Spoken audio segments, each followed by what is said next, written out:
Hi friends, welcome to Somu competitive guidance. IPPB నుంచి అంటే India post payment banks నుంచి మనకి నోటిఫికేషన్ అనేటువంటిది రావడం జరిగింది అనమాట అండి. ఈ నోటిఫికేషన్ సంబంధించినటువంటి పూర్తి వివరాలతోటి ఈ వీడియో అనేటువంటిది మేము ముందుకు తీసుకురావడం జరిగింది అనమాట అండి. ఇంతకీ ఏ పోస్ట్కి గాను నోటిఫికేషన్ అనేటువంటిది రిలీజ్ అయింది, దానికి సంబంధించినటువంటి అప్డేట్ అనేటువంటిది ఇప్పుడు మీకు తెలపడం జరుగుతుంది అనమాట అండి. వచ్చినటువంటి నోటిఫికేషన్ వచ్చేసి చీఫ్ ఆపరేటింగ్ ఆఫీసర్ సంబంధించినటువంటిది అనమాట అండి. అంటే సిఓఓ అంటారనమాట అండి. ఈ సిఓఓ ఆపరేటర్ సిఓఓకి సంబంధించినటువంటి నోటిఫికేషన్ అనేటువంటిది రిలీజ్ అవ్వడం జరిగింది. దీనికి సంబంధించినటువంటి ఆన్లైన్ అప్లికేషన్ ఎలా చేసుకోవాలి, అదే రకంగా పూర్తి నోటిఫికేషన్ వివరాలు అనేటువంటిది ఈ వీడియోలో మీకు తెలపడం జరుగుతుంది అనమాట అండి. సో ఫ్రెండ్స్, ఈ వీడియోని చివరి వరకు చూడడం మర్చిపోకండి. అంత మాత్రమే కాకుండా ఈ వీడియోని అనేకులకు షేర్ చేయడం మర్చిపోకండి. వివరాలకు మనం వెళ్ళినట్లయితే కనుక ఇది మనకి 30th ఏప్రిల్లో మనకి రావడం జరిగింది అనమాట అండి. సో దీనికి సంబంధించినటువంటి చూసుకున్నట్లయితే కనుక మెయిన్గా మనకి చీఫ్ ఆపరేటింగ్ ఆఫీసర్ సంబంధించినటువంటి డీటెయిల్స్ అనేటువంటిది మనం చూసుకున్నట్లయితే కనుక దీంట్లో మెయిన్గా గుర్తుపెట్టుకోవాల్సినవి ఆన్లైన్ అప్లికేషన్ డేట్స్ అనమాట అండి. 1st May నుంచి 21st May వరకు, అంటే 20 days డ్యూరేషన్ అనేటువంటిది ఇవ్వడం జరిగింది అనమాట అండి. అయితే మీరు గుర్తుపెట్టుకోండి 13th అనమాట. ఇంకో 7 daysలో మనకి ఇది డేస్ అనేటువంటిది ఇంకో 8 daysలో ఎండ్ అయిపోవడం జరుగుతుంది అనమాట. సో ఎవరైతే దీనికి ఎలిజిబిలిటీ ఉన్నారో కంపల్సరీగా దీనికి అప్లై చేసుకుని అనమాట. ఫస్ట్ ఆఫ్ ఆల్ దీనికి సంబంధించినటువంటి ఎలిజిబిలిటీ క్రైటీరియా అనేటువంటిది మనం చూద్దాం అనమాట అండి. నేషనల్ ఇండియన్ సిటిజన్ అయినటువంటి వారు ఈ పోస్ట్కి అప్లై చేసుకోవచ్చు అనమాట అండి. ఎడ్యుకేషన్ క్వాలిఫికేషన్కి వచ్చేసరికి ఎవరైతే బ్యాచిలర్ డిగ్రీ 55% మార్క్స్ ఉన్నటువంటి వారు ఈ పోస్ట్కి అప్లై చేసుకున్నటువంటి ఛాన్స్ అనేటువంటిది ఇవ్వడం జరిగింది అనమాట అండి. అలాగే ఐఐటీస్లో గ్రాడ్యుయేట్ అయినటువంటి వారు వాళ్ళకు కూడా ఒక అడ్వాంటేజ్ అనేటువంటిది ఉంటున్నట్లుగా తెలపడం జరిగింది అనమాట. డిజైరబుల్ చూసినట్లయితే కనుక ఎంబీఏ కానీ, పీజీడిఎం కానీ, పీజీడిబిఎం కానీ, పీజీడిబిఏ కానీ ఇన్ ఫైనాన్స్ చేసినటువంటి వారు, పోస్ట్ గ్రాడ్యుయేట్ డిగ్రీ ఇన్ స్టాటిస్టిక్స్లో కానీ, మ్యాథమెటిక్స్లో కానీ, ఎకనామిక్స్లో కానీ, ఎకనామెట్రిక్స్లో కానీ, అలాగే certificate in data analysis, data గవర్నెన్స్లో చేసినటువంటి వారు డిజైరబుల్గా తీసుకుంటున్నట్లుగా తెలపడం జరిగింది. ప్రిఫరబుల్ చూసుకున్నట్లయితే కనుక CAIIB ఫ్రమ్ IIBF లేకపోతే certified in risk in finance services చేసినటువంటి వారు, సర్టిఫైడ్ బ్యాంకింగ్ కంప్లైన్స్ ప్రొఫెషనల్ చేసినటువంటి సిబి చేసినట్టు సిపి చేసినటువంటి వారు ఈ పోస్ట్కి ఎలిజిబిలిటీగా మనకి తెలపడం జరిగింది అనమాట అండి. అలాగనే ఈ పోస్ట్కి అప్లై చేసుకోవాలనుకునేటువంటి వారికి సంబంధించినటువంటి ఏజ్ క్రైటీరియా అనేటువంటిది ఇప్పుడు మీకు తెలుపుతారనమాట అండి. ఏజ్ అనేటువంటిది ఎలా తీసుకోవడం జరిగింది, ఏజ్ క్రైటీరియా అనేటువంటిది ఎట్లా తీసుకున్నారు అనేటువంటిది మీకు ఇందులో తెలపడం జరుగుతుంది అనమాట అండి. ఏజ్ అలాగనే ఎడ్యుకేషన్ క్వాలిఫికేషన్ అనేటువంటిది మీకు తెలపడం జరిగింది. ఇప్పుడు మనం ఏజ్ క్రైటీరియా అనేటువంటి చూద్దాం అనమాట. ఏజ్ వచ్చేసి 40 years కంటే తక్కువ ఉన్నటువంటి వారు దీనికి ఎలిజిబుల్ కాదండి. 55 years కంటే ఏజ్ ఎక్కువ ఉన్నటువంటి వారు ఈ పోస్ట్కి ఎలిజిబుల్ కాదనమాట. సో ఎవరైతే 40 నుంచి 55 years లోపు ఉన్నారో వారు ఈ పోస్ట్కి ఎలిజిబుల్ అనమాట అండి. వారికి అలాగనే వారికి సంబంధించి చూసినట్లయితే కనుక వారికి కంపల్సరీగా 3 years అనేటువంటిది టెన్యూర్ అనేటువంటిది వారికి ఇవ్వడం జరుగుతుంది అనమాట. 2 years అనేటువంటి ప్రొబేషన్ లాగా ఎక్స్టెన్షన్ చేయడం జరుగుతుంది అనమాట. టోటల్గా 5 years అనేటువంటి వాళ్ళు వీరు ఈ పోస్ట్లో ఉండేటువంటి ఛాన్స్ అనేటువంటిది అనమాట అండి. ప్లేస్ ఆఫ్ పోస్టింగ్ చూసుకున్నట్లయితే కనుక ఢిల్లీలో ఉంటుందన్నమాట అండి. అలాగనే ఇండియా పోస్టల్ పేమెంట్ బ్యాంక్ సంబంధించినటువంటి ఏ బ్రాంచ్కి అనేటువంటి పంపించేటువంటి వెసులుబాటు అనేటువంటిది ఇవ్వడం జరుగుతుంది అనమాట అండి. సో ఇది COO చీఫ్ ఆపరేటింగ్ ఆఫీసర్ సంబంధించినటువంటిది అండర్ రిజర్వ్డ్ కేటగిరీకి సంబంధించినటువంటిది అనమాట అండి. ఇది కాంట్రాక్చువల్ బేసిస్ కింద టెన్యూర్ అనేటువంటిది 5 years కింద ఇవ్వడం జరిగింది అనమాట. అయితే ఈ పోస్ట్కి అప్లై చేసుకున్నటువంటి వారు ఎవరైతే ఉన్నారో వారికి సంబంధించినటువంటి చూసుకున్నట్లయితే కనుక qualification and post qualification work experience అనేటువంటిది రావడం జరుగుతుంది అనమాట అండి. మినిమం 18 years ఎక్స్పీరియన్స్ అనేటువంటిది బ్యాంక్ లేకపోతే ఫైనాన్షియల్ ఇన్స్టిట్యూషన్లో ఉండాలని చెప్పి తెలపడం జరిగింది. మినిమం 10 years అనేటువంటిది స్పెసిఫికల్గా handling operations of business process of a bank financial institution ఉండాలని చెప్పి తెలపడం జరిగింది. వితిన్ 5 years అనేటువంటిది వాళ్ళు ఉండాలి. 2 years అనేటువంటిది బట్ ఎక్స్టెన్షన్ చేస్తున్నట్లుగా తెలపడం జరిగింది అనమాట అండి.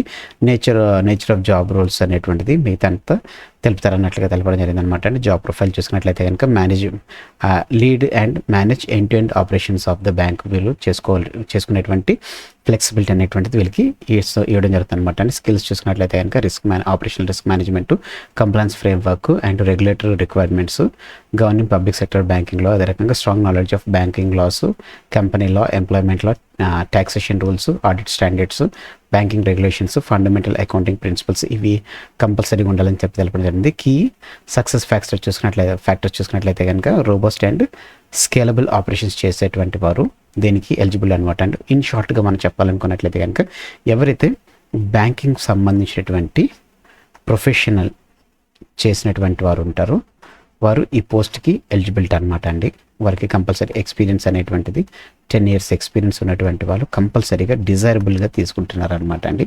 సో వారి అనమాట అండి ఫ్రెషర్కి మాత్రం ఇది లేనిది జాబ్ అని మనం తెలపొచ్చు అనమాట అండి. సో ఈ పోస్ట్కి అప్లై చేసుకోవాలనుకున్నటువంటి వారికి అప్లికేషన్ ఫీజు వచ్చేసి 750 రూపాయలు అనేటువంటిది ఉండడం జరుగుతుంది అనమాట అండి.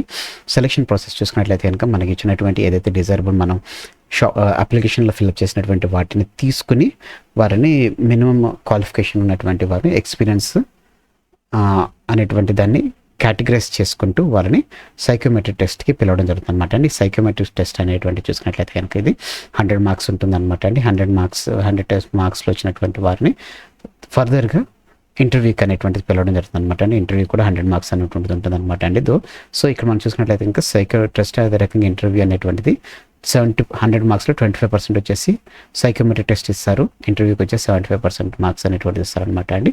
ఇవి రెండింటిని బ్యారేజ్ చేసుకుని ఎవరికైతే హైయెస్ట్ మార్క్స్ వస్తాయో వారిని సిఓఓ కింద సెలెక్ట్ చేస్తారన్నట్లుగా తెలపడం జరిగింది అనమాట అండి. అయితే ఈ పోస్ట్కి అప్లై చేసుకోవాలనుకునేటువంటి వారు చూసుకున్నట్లయితే కనుక మీరు కంపల్సరీగా అప్లికేషన్ రిజిస్ట్రేషన్ ప్రాసెస్ అనేటువంటి చేయాలి, పేమెంట్ ఫీజు అనేటువంటి చేయాలి, డాక్యుమెంట్ స్కాన్ చేసి అప్లోడ్ చేయాలన్నమాట అండి.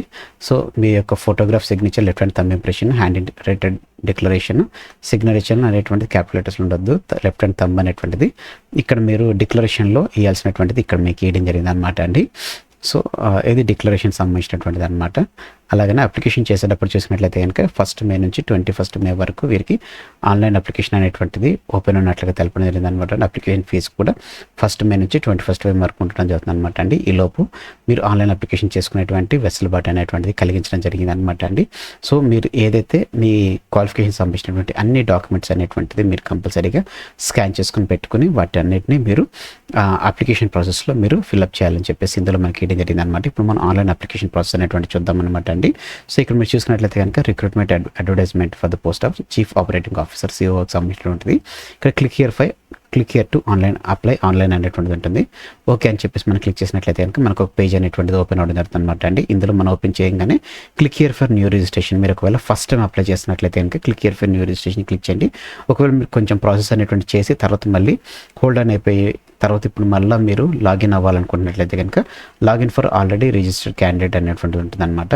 సో మీరు ఆల్రెడీ ఒకవేళ మీరు న్యూ రిజిస్ట్రేషన్ చేసుకుని మధ్యలో ఒకవేళ ఏదైనా ప్రాబ్లం వల్ల మీరు ఆపేసి మళ్ళీ స్టార్ట్ చేయాలనుకున్నట్లయితే కనుక login for already registered candidate అని ఉంటుంది.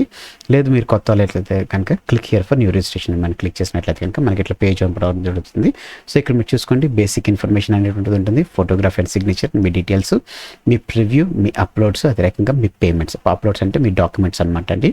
ప్రివ్యూ ఏంటంటే మనం ఇక్కడ basic information, photo, signature, details అనేటువంటి దానికి సంబంధించిన ప్రివ్యూ అనేది మనకు వస్తుంది. మన డీటెయిల్స్తో మనం ఏదైతే మన క్వాలిఫికేషన్స్ ఇచ్చామో దానికి సంబంధించినటువంటి ఎక్స్పీరియన్స్ ఇచ్చామో దానికి సంబంధించిన సర్టిఫికేట్స్ అన్ని అప్లోడ్ చేయాలి. తర్వాత ఫైనల్ పేమెంట్ అనమాట అండి. ఇక్కడ నేమ్ వచ్చేసి మన full name as per the మన 10th క్లాస్ సర్టిఫికేట్ కానీ ఎట్లున్నా కానీ దాన్ని మనం ఇక్కడ మీ సర్టిఫికేట్ నేమ్ అనేటువంటిది ఇక్కడ మీరు రాయాలి. మెయిన్ నేమ్, మిడిల్ నేమ్, అలాగనే లాస్ట్ నేమ్ అనేటువంటిది ఉంటుంది అనమాట అండి. సో దీన్ని మీరు యాజ్ ఇట్ ఈస్గా మీరు ఫిలప్ చేయాలన్నమాట అండి. సో ఇప్పుడు నేను దాన్ని ఫిలప్ చేస్తాను.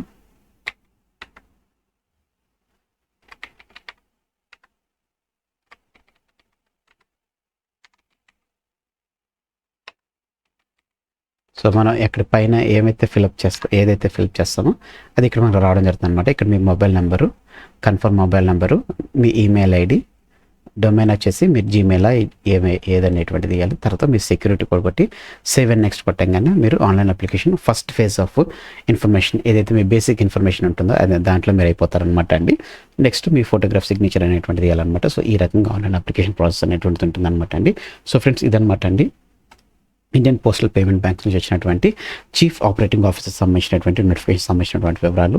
హోప్ ఈ వీడియో అనేటువంటిది మీకు నచ్చింది అనుకుంటున్నాను. ఒకవేళ మీకు ఈ వీడియో నచ్చినట్లయితే కనుక తప్పకుండా లైక్ చేసి, కామెంట్ చేసి, అలాగనే వీడియోని అనేకులకు షేర్ చేయండి. మరిన్ని వివరాల కొరకు మన ఛానల్ని సబ్స్క్రైబ్ చేసుకోవడం మర్చిపోకండి. Thanks for watching the video. Have a nice day. All the best for exams. Bye.